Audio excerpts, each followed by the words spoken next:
Hello అండి, ఈరోజు recipe అండి ఎగ్ కర్రీ అండి.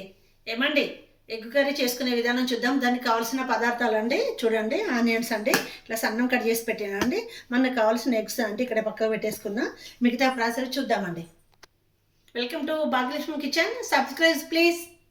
ఏమండి చూడండి, 2 ఇంచుల దాచిన చెక్క అండి, స్టార్ అండి, ఇలాచి అండి, లవంగాలు అండి. ఇప్పుడు మనం ఆయిల్ వేడెక్కిందండి, ఆయిల్ వేద్దామండి.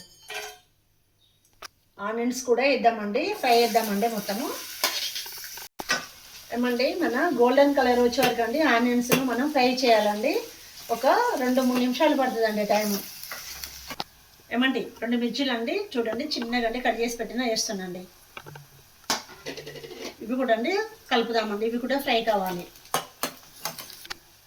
ఏమండి కలుపుదామండి, చూడండి ఫ్రై అవుతుందండి. ఒక 2 నిమిషాలలో అండి కలరు చేంజ్ అవుతుందండి, గోల్డ్ కలర్ వస్తుందండి ఆనియన్స్. 2 రెమ్మలు కరివేపాకు వేస్తున్నాండి, బాగుంటుందండి. ఏమండి చూడండి మన గోల్డ్ కలర్ వచ్చినాయండి ఆనియన్స్. ఇప్పుడు అల్లం వేస్తున్నాండి, సగం స్పూన్ అండి, చిన్న కొంచెం అండి చూడండి, పెద్ద స్పూన్ కదండి, ఇలా కొంచెం వేసిన అల్లం వెల్లుల్లి పేస్ట్ అండి. ఫ్రై అయ్యే వరకు మనము ఒక మంచి స్మెల్ అండి, మంచి స్మెల్ వచ్చేదాకా వేంపుదామండి 1 నిమిషం పాటు. ఏమండి కొంచెం పసుపు అండి. ఏమండి కొంచెం వేద్దామండి ఇప్పుడు సాల్ట్, తర్వాత అండి వేసుకుందామండి.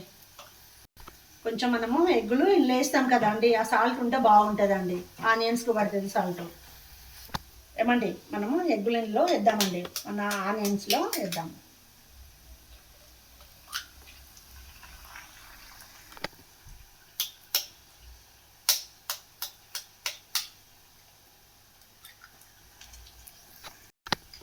ఏమండి మన ఆనియన్స్ కంటే 3 ఎగ్స్లు సరిపోతాయండి, ఇది 3వదండి. ఏమండి ఎగ్స్ ఒకసారి ఇట్లా మనం 2వ భాగం చేద్దామండి, ఎగ్స్ని తిప్పుదామండి. ఏమండి ఒకసారి కలుపుదామండి ఎగ్స్, మన కర్రీ కూడా అండి చూడండి. ఏమండి చిన్న స్పూన్ అండి చిల్లీ పౌడర్ వేస్తున్నాండి, కొంచెం సాల్ట్ వేస్తున్నాండి. ఓకే అండి, ఒకసారి మొత్తము మన కర్రీకి అండి ఉప్పు ఇదంతా కారం పట్టాలి కదండి, అంతా కలిపేసుకుందామండి. ఏమంటే 1 స్పూన్ అండి మసాలా పౌడర్ అండి, ఇంట్లో తయారు చేసినండి. ధనియాలు, ఇలాచి, లవంగాలు అవన్నీ వేసి అండి ఇంట్లో తయారు చేసినండి మసాలా. చూడండి ఎంత బాగా వస్తుందండి మన కర్రీ. చూడండి మన ఎగ్ ఫ్రై ఎంతో బాగా వచ్చిందండి, టేస్ట్ కూడా అండి చాలా చాలా బాగుందండి. మీరు కూడా తప్పకుండా ఇలా ట్రై చేయండి. ఏమంటే మన కర్రీ రెడీ అండి. థ్యాంక్ యూ అండి.